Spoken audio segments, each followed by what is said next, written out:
Jonas Tramontina olhava pela janela da mansão como se buscasse algo que o dinheiro nunca havia lhe dado. Daniel, seu filho de 8 anos, brincava sozinho no tapete da sala, mas de tempos em tempos levantava os olhos para o pai, como se adivinhasse a inquietação que o consumia. Fazia 2 anos que Lúcia, esposa de Jonas, havia partido depois de uma doença cruel. Em seu leito de morte, ela lhe pedira algo que ainda o atormentava. Promete que vai encontrar uma mãe de verdade para o Daniel, não alguém que queira nossa fortuna, mas alguém com coração puro. Jonas prometera, mas desde então vivera prisioneiro entre desconfiança e solidão. Naquela manhã Jonas tomou uma decisão inesperada. Chamou o filho e disse com voz firme: "Vamos sair, Daniel. Hoje vamos brincar de ser outras pessoas." O menino franziu a testa curioso. Jonas pegou roupas velhas guardadas no fundo de um armário, rasgou uma delas de propósito e jogou terra no chão. Daniel riu quando o pai passou a sujeira no rosto e despenteou os cabelos. "Pai, por que estamos nos sujando assim?" Jonas respondeu sério: "Porque quero mostrar algo para você. Quando estamos arrumados, todos nos tratam de um jeito. Mas quando parecemos pobres, é aí que vemos quem tem coração de verdade." Saíram da garagem com um carro simples, diferente dos automóveis luxuosos que costumavam usar. Foram até a Praça da Sé, onde o movimento era intenso. Jonas escolheu um canto discreto perto da saída do metrô e sentou-se com Daniel ao lado. "Lembre-se do combinado, filho. Dizemos que estamos com fome e não temos onde dormir." Daniel assentiu, um pouco envergonhado. As primeiras pessoas passaram apressadas. Uma mulher elegante desviou o olhar. Um homem de terno jogou uma moeda sem sequer parar. O tempo passou e ninguém parava de verdade para escutá-los. O garoto começou a ficar triste. "Pai, ninguém se importa." Jonas o abraçou.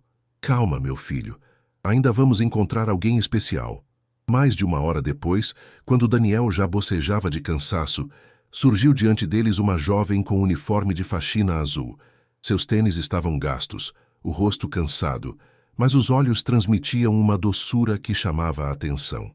A moça parou, inclinou-se na altura deles e perguntou: "Vocês estão com fome?" Jonas e Daniel se surpreenderam. Era a primeira vez que alguém realmente se dirigia a eles com interesse genuíno. A jovem abriu a bolsinha e contou algumas moedas e notas amassadas. "Tenho só R$ 14 e uns trocados. É o que me resta para os próximos 2 dias, mas uma criança não pode ficar com fome. Comprem algo para ele comer." Daniel ficou olhando para ela como se enxergasse algo sagrado. Cochichou no ouvido do pai: "Ela parece a mamãe do céu." Jonas sentiu o coração apertar. "Qual seu nome?" perguntou. "Júlia. Júlia Pereira. E vocês?" Jonas hesitou, mas se apresentou com nome falso. "Sou Jonathan, e esse é o Daniel." Júlia sorriu para o menino. "Oi, Daniel, quantos anos tem?" "8, tia Júlia." Ela bagunçou o cabelo dele com carinho. "Você é muito educado. Ali na esquina tem uma padaria, comprem um lanche. Eu tenho que voltar para o serviço, senão minha chefe me mata. Mas quando sair às 6, passo por aqui para ver se vocês precisam de mais alguma coisa." Jonas ficou chocado. Ela não apenas deu todo o dinheiro que tinha como prometeu voltar. "Muito obrigado, dona Júlia. A senhora é um anjo." Júlia riu. "Imagina, só fiz o que qualquer pessoa faria. Gente ajuda gente, né?" Quando ela se afastou e entrou em um prédio comercial, Jonas decidiu segui-la. Correu até o carro com Daniel. Trocaram de roupas e em poucos minutos estavam novamente limpos e reconhecíveis. Subiram até o 3º andar do prédio e encontraram Júlia discutindo com um segurança que queria expulsar 2 mendigos. "Seu Marcos, por favor, não expulse." Eram um pai e um filho. O menino era tão pequeno. "Eu assumo a responsabilidade. Se alguém reclamar, digo que pedi para deixá-los ficar." O segurança suspirou e concordou. Jonas observou escondido, emocionado com a coragem da jovem. Júlia voltou ao trabalho, empurrando um carrinho de limpeza e limpando cada mesa com cuidado quase artesanal. Daniel puxou o braço do pai. "Ela é boa de verdade, pai." Jonas piscou para segurar as lágrimas. "Sim, filho. Acho que encontramos o que procurávamos." Às 6 em ponto, Júlia saiu do prédio com passos cansados, mas ainda preocupada em procurar pelo pai e o menino que havia ajudado. Jonas tomou coragem, aproximou-se com Daniel. Júlia arregalou os olhos ao ver os dois tão diferentes. Nossa, que mudança! Conseguiram tomar banho? Jonas improvisou uma mentira. Um conhecido deixou a gente usar o chuveiro. Júlia sorriu aliviada. Que bom. E o menino comeu? Sim, ele comeu direitinho. Daniel olhou para o pai sem entender as mentiras, mas ficou quieto. Júlia então fez uma oferta inesperada. Olha, eu não tenho muito espaço, mas se quiserem podem dormir no sofá da minha sala hoje. Amanhã vemos como resolver. Jonas quase não acreditou. Aquela mulher estava oferecendo sua própria casa para completos estranhos. Foram juntos de ônibus, até uma viela simples do Capão Redondo. A casa de Júlia tinha apenas 2 cômodos, mas estava impecavelmente organizada. Plantas nas janelas, almofadas coloridas no sofá, fotos de família nas paredes. Desculpem ser pequena, mas é limpinha. Jonas respirou fundo, emocionado. Daniel explorava cada detalhe com curiosidade. Júlia preparou uma janta simples, mas saborosa, enquanto Daniel assistia desenhos na TV. Jonas não conseguia tirar os olhos da forma como ela transformava pouco em muito, enchendo de carinho cada gesto. Com o tempo, a convivência aproximou-os ainda mais. 3 meses se passaram. Jonas inventou que conseguira emprego como vendedor e dizia morar em uma pensão. Na realidade, passava quase todos os dias livres ao lado de Júlia. Daniel se adaptara à vida dupla.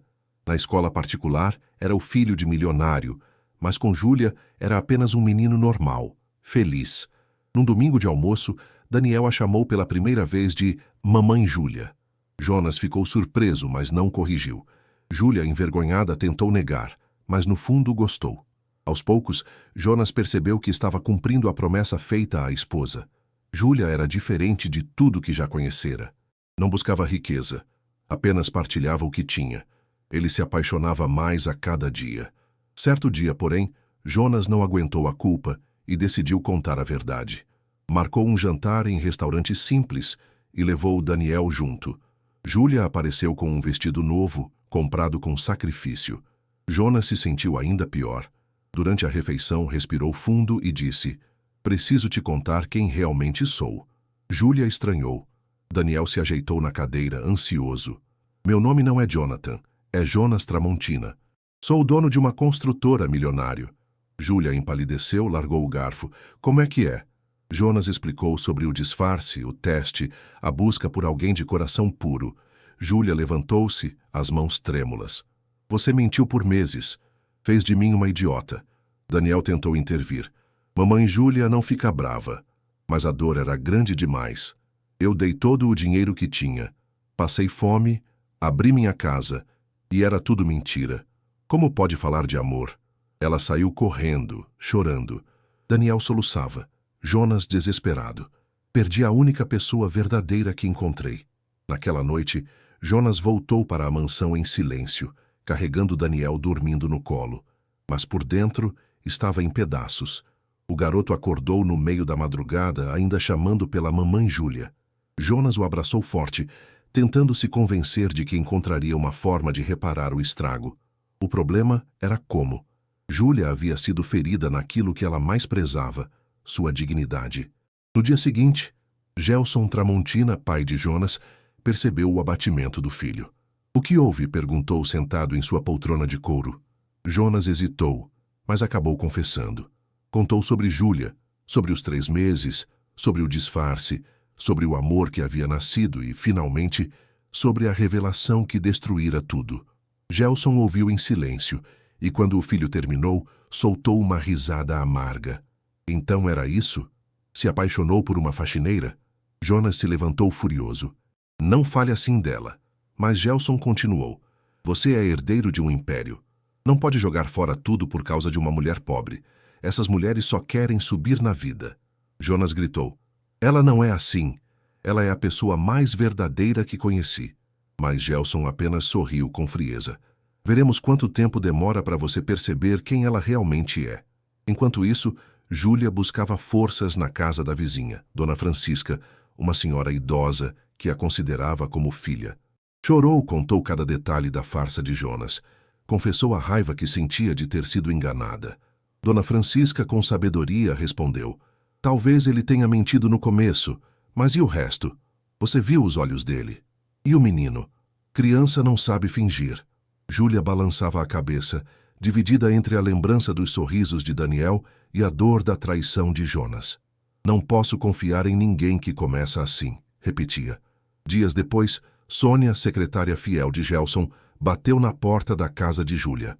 Apresentou-se com outro nome e ofereceu-lhe um emprego de faxina em uma mansão no Morumbi, com salário altíssimo. Júlia, sem opções, aceitou. Mas, ao chegar, descobriu que o patrão era o próprio Gelson disfarçado como Sr. Gilberto. Ele passou a atormentá-la diariamente, humilhando-a, refazendo serviços e inventando sujeiras.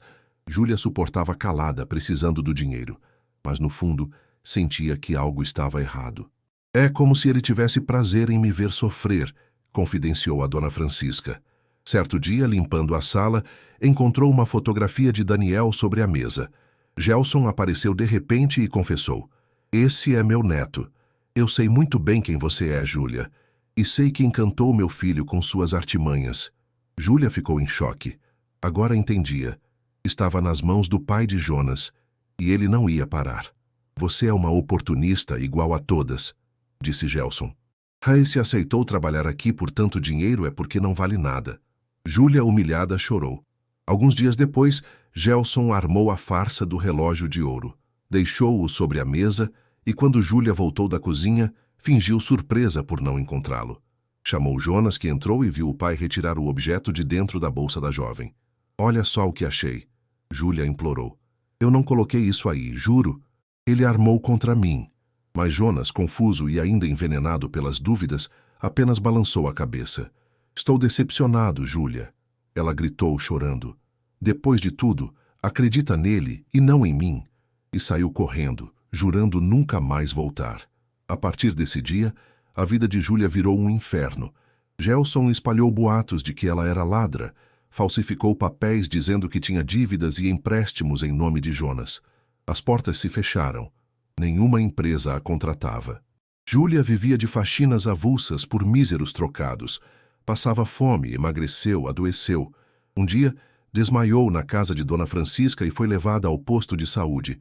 Lá descobriu que estava grávida. O exame não deixava dúvidas. 2 meses de gestação. O pai era Jonas. Júlia chorou de desespero. "Como vou criar uma criança assim? Ele me odeia. Vai pensar que é mentira." Mas decidiu guardar segredo, pelo menos até entender o que fazer. Enquanto isso, Daniel não conseguia esquecer a mamãe Júlia. Ganhou de presente um celular do avô, mas em vez de brincar, usava o aparelho para gravar conversas escondidas. Um dia, flagrou Gelson falando ao telefone. "É importante espalhar que ela roubou, manter longe do meu filho. Não é mentira completa, afinal, o relógio estava na bolsa dela." Daniel gravou tudo sem entender completamente, mas sabia que era injusto. Guardou como um tesouro secreto. Dias depois, gravou outra conversa entre o pai e o avô, na qual Gelson admitia que não importava se fosse mentira ou verdade, desde que Júlia fosse afastada. O garoto estava convencido, precisava provar a inocência dela. O tempo passou e Daniel adoeceu. Pneumonia grave. Internado, chamava pela mamãe Júlia entre delírios. Os médicos disseram a Jonas: "Se existe alguém que pode dar forças a seu filho, traga." Jonas, desesperado, correu até a casa de Dona Francisca e implorou: "Preciso falar com Júlia. O Daniel pode morrer." Quando Júlia soube, não hesitou. Foi direto ao hospital. Ao segurar a mão do menino e cantar uma canção de ninar, Daniel abriu os olhos, sorriu e melhorou como por milagre. Os médicos ficaram impressionados. Jonas observava da porta, lágrimas nos olhos. Em minutos, Júlia devolvera vida ao filho. Na noite seguinte, Daniel revelou seu segredo. Mostrou ao pai as gravações do avô. Jonas ouviu incrédulo a voz de Gelson confessando a armação. Caiu em si. Pediu perdão a Júlia, jurando que nunca mais duvidaria dela. Júlia hesitou, magoada, mas admitiu que ainda o amava. Daniel, entusiasmado, pediu que casassem. Jonas a pediu em casamento ali mesmo, mas Júlia revelou o que escondia. "Estou grávida, Jonas. 4 meses." Ele ficou paralisado, mas depois sorriu emocionado. "Você me deu a maior bênção da minha vida. Vamos criar essa criança juntos." Daniel pulou na cama feliz. Agora seremos uma família de verdade. Dias depois, Jonas decidiu enfrentar o pai. Levou Júlia e Daniel à mansão. Gelson tentou expulsá-la, mas Daniel corajosamente ligou as gravações na frente de todos. A voz de Gelson ecoou pelo salão, provando as mentiras. Jonas olhou o pai nos olhos. O Senhor destruiu a vida de uma mulher inocente. A partir de hoje, ou respeita minha esposa, ou perde o filho para sempre. Gelson, sem saída, caiu em silêncio. Júlia, em lágrimas, disse algo que chocou a todos. Eu perdoo o Senhor. Não quero viver com ódio. Gelson, abalado, não respondeu. Jonas saiu dali decidido a reconstruir sua vida ao lado dela. 3 meses depois, o casamento foi celebrado em uma igreja simples, com Daniel ao lado, orgulhoso. Gelson apareceu para tentar impedir, mas foi desmascarado publicamente quando Daniel mostrou a todos as gravações. Humilhado, saiu sozinho, derrotado. O padre prosseguiu. Eu os declaro marido e mulher. Júlia e Jonas se beijaram sob aplausos, enquanto Daniel pulava entre eles gritando. Agora somos uma família de verdade. O tempo passou. Júlia deu à luz uma menina, Sofia. A mansão foi transformada em espaço comunitário, com creche e projetos sociais. Com a indenização que recebeu do acordo judicial, Júlia criou a Fundação Esperança, ajudando famílias pobres. 2 anos depois, Daniel corria pelo jardim ao lado da irmãzinha, enquanto Júlia e Jonas os observavam. Quem diria que um teste disfarçado de mendigo mudaria nossas vidas, disse ela. Jonas sorriu. O melhor teste foi descobrir o seu coração, Daniel completou, e provar que o amor é mais forte que qualquer mentira. Sofia bateu palminhas como se concordasse. A família finalmente estava completa. Na nova fase da vida, Júlia acordava cedo na mansão reformada, que agora já não parecia um palácio frio, mas um lar cheio de vozes, risadas e cheiros simples de café fresco e pão na chapa. Logo cedo, Daniel corria pelo corredor com Sofia nos braços, gritando: Mamãe Júlia, olha como ela já anda segurando minha mão. Júlia ria, mesmo com a barriga crescendo de novo. Estava grávida do 3º filho. Jonas aparecia de terno, mas antes de sair para o trabalho sempre fazia questão de beijar cada um. Vocês são meu mundo, dizia. E Júlia respondia com a convicção de quem superou o impossível. E você é o nosso porto seguro. Apesar da paz que haviam conquistado, o fantasma de Gelson ainda pairava. Ele não aparecia desde a humilhação pública no casamento. Vivia isolado em outra propriedade. Muitos diziam que estava doente, mas Jonas não procurava. Carregava mágoa, mesmo depois do perdão de Júlia. Um dia, Daniel entrou no escritório do pai com um olhar sério. Papai, posso te pedir uma coisa? Jonas largou os papéis. Claro, filho, o que foi? O menino respirou fundo. Queria que você falasse com o vovô. Jonas franziu a testa. Depois de tudo o que ele fez, Daniel assentiu. Sim, ele foi malvado, mas continua sendo seu pai e meu avô. Quando você briga com alguém na empresa, não tenta resolver? Por que com ele não pode? Jonas ficou em silêncio, impactado pela maturidade precoce do filho. Naquela noite conversou com Júlia. O Daniel quer que eu me reconcilie com meu pai. Mas depois de tudo, será que consigo? Júlia acariciou sua mão. Jonas, o perdão não é um presente para quem errou, é uma libertação para quem sofreu. Eu já libertei meu coração quando perdoei seu pai. Talvez esteja na hora de você também. Jonas respirou fundo. Sabia que não seria fácil, mas o amor de Júlia o inspirava a tentar. No domingo seguinte, Jonas levou Daniel e Sofia até a casa de campo onde Gelson vivia sozinho. Encontraram-no mais velho, abatido, cabelos quase todos brancos. Quando viu o filho, tentou manter a postura rígida, mas os olhos marejaram. Daniel correu e o abraçou. Vovô, senti sua falta. Gelson demorou para reagir, depois apertou o neto contra o peito. Jonas ficou parado, sem saber o que fazer. Júlia se aproximou devagar e disse com ternura: Bom dia, Sr. Gelson. Ele abaixou a cabeça, envergonhado. Não mereço que me cumprimentem. Fui cruel demais com vocês. Jonas respirou fundo, deu um passo à frente e disse: Pai, nunca vou esquecer o que fez. Mas por causa dos meus filhos e da mulher que amo, quero tentar recomeçar. Gelson, emocionado, caiu de joelhos. Me perdoa, Jonas. Eu estava cego pelo orgulho. Daniel correu e abraçou os dois chorando. Agora somos todos uma família de novo. Júlia enxugou as lágrimas discretamente. Era o início de uma lenta reconciliação. Meses se passaram. Gelson começou a frequentar a mansão, ainda desconfiado de si mesmo, mas determinado a mudar. Júlia, generosa, lhe oferecia sempre um prato de comida e uma palavra amiga. Aos poucos, até ela começou a acreditar que o velho poderia se transformar.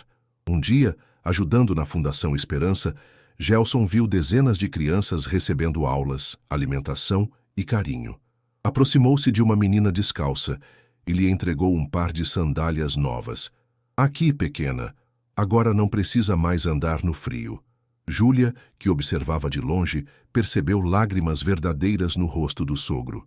Pela primeira vez, acreditou que ele podia aprender o que era amor. Enquanto a família cicatrizava, o trabalho comunitário crescia.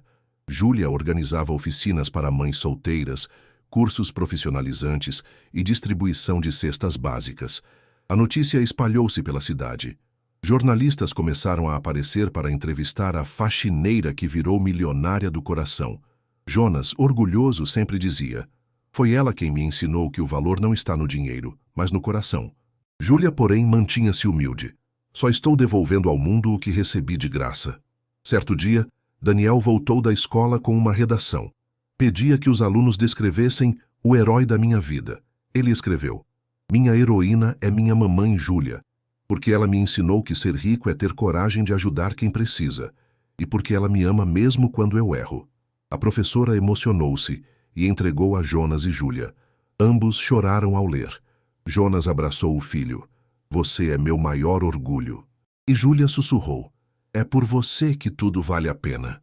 Com o nascimento do terceiro filho, a família parecia completa. A mansão, antes símbolo de poder, agora era lar de encontros comunitários. Gelson, embora ainda marcado pela culpa, tornou-se colaborador da fundação. Cuidava da contabilidade, tentando compensar os erros. Um dia, chamou Júlia ao escritório improvisado e disse: "Nunca pensei que aprenderia com você, uma mulher que humilhei tanto. Mas hoje sei que riqueza sem amor não é nada. Obrigado por não desistir de mim." Júlia sorriu com doçura. "Todos merecem uma segunda chance, Sr. Gelson. Até o senhor." Ele chorou como criança, e naquele choro lavou anos de dureza. 2 anos depois, um grande evento reuniu a comunidade no jardim da mansão. Havia música, comida, crianças correndo. Jonas discursou diante de todos: "Esta casa, que já representou distância, hoje representa esperança.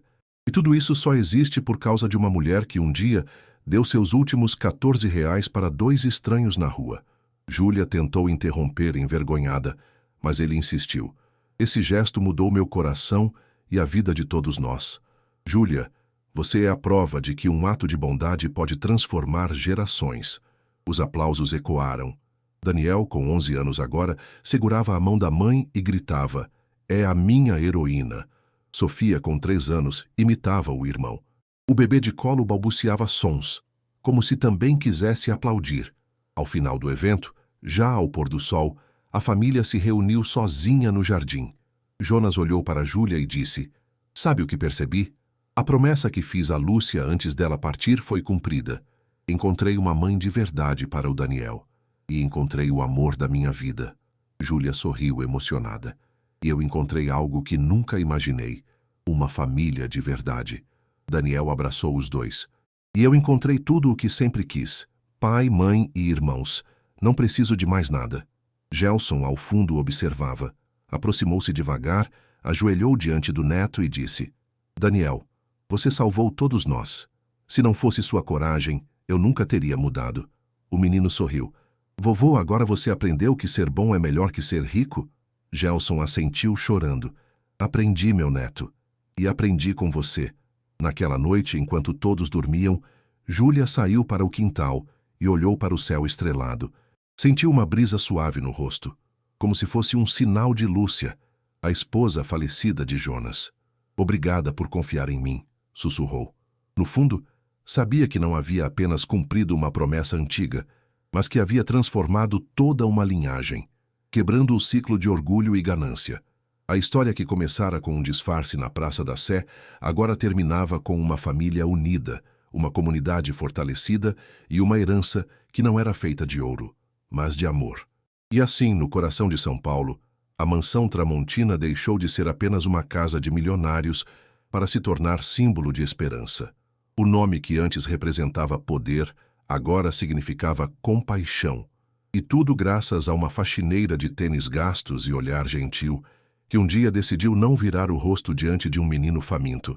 No silêncio daquela noite, Jonas abraçou Júlia por trás, encostou o rosto em seu ombro e disse baixinho: "Você mudou o destino de todos nós." Júlia sorriu e respondeu: "Não, Jonas, foi o Daniel. Foi ele quem acreditou desde o começo que a verdade venceria." Jonas olhou para o filho dormindo e assentiu. "Então que essa verdade nunca morra em nossa família." Com a lua iluminando a casa, Daniel sonhava tranquilo. Sonhava com a Praça da Sé, mas desta vez ninguém passava correndo. Em seu sonho, todas as pessoas paravam, olhavam e estendiam as mãos. Ele sorria, porque sabia que, no fundo, o coração humano podia ser transformado. E porque sabia que tinha encontrado finalmente o que mais desejava: uma mãe de verdade.